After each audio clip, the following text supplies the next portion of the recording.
বন্ধুরা, তোমরাও কি ফেসবুকের সঙ্গে ইনস্টাগ্রাম কানেক্ট করতে চাও কিংবা লিংক করতে চাও? তাহলে হ্যাঁ, আজকের এই ভিডিওটা তোমাদের জন্য। আমি এই ভিডিওতে সম্পূর্ণ প্রসেস দেখিয়েছি, তোমরা A to Z বুঝতে পেরে যাবে যে ফেসবুকের সঙ্গে ইনস্টাগ্রাম কিভাবে কানেক্ট করতে হয়। তাহলে চলো ভিডিওটা শুরু করা যাক। তো সবার প্রথমে আমরা এখান থেকে ব্যাকে আসবো এবং তোমরা তোমাদের যে ফেসবুক আইডি ইনস্টাগ্রামের সাথে কানেক্ট করতে চাও সেটিকে লগ ইন করে নেবে।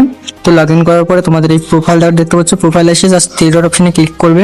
তো এখানে পেজটি একটু লোডিং নেবে। এই প্রথমে যে অপশনটা দেখতে পাচ্ছ এটাতে ক্লিক করবে এবং একটু নিচের দিকে আসবে। এখানে আসার পরে এই অপশনটা দেখতে পাবে, এই অপশনটিতে ক্লিক করবে। জাস্ট এখানে অ্যাড অপশনে ক্লিক করবে।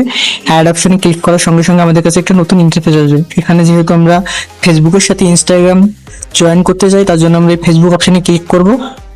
তো এখানে আমাদের এরকম একটি পেজ শো হবে, তোমরা দেখতে পাচ্ছ।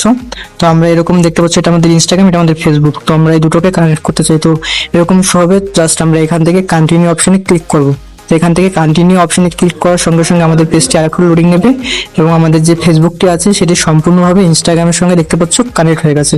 তো তোমরা চাইলে এরকম সেম প্রসেসে তোমাদের ইনস্টাগ্রাম কানেক্ট করতে পারো তোমাদের ফেসবুকের সঙ্গে। তো ভিডিওটি ভালো লাগলে একটু লাইক করবে এবং চ্যানেলটিকে নতুন হলে সাবস্ক্রাইব করে রাখবে। আর আমার এই চ্যানেলে আমি অনেক এই সিমিলার ভিডিও দিতে থাকি, তোমরা অবশ্যই চ্যানেলের সব ভিডিওগুলো তোমরা চেক করতে পারো। তো bye bye, tata, Radhe Radhe.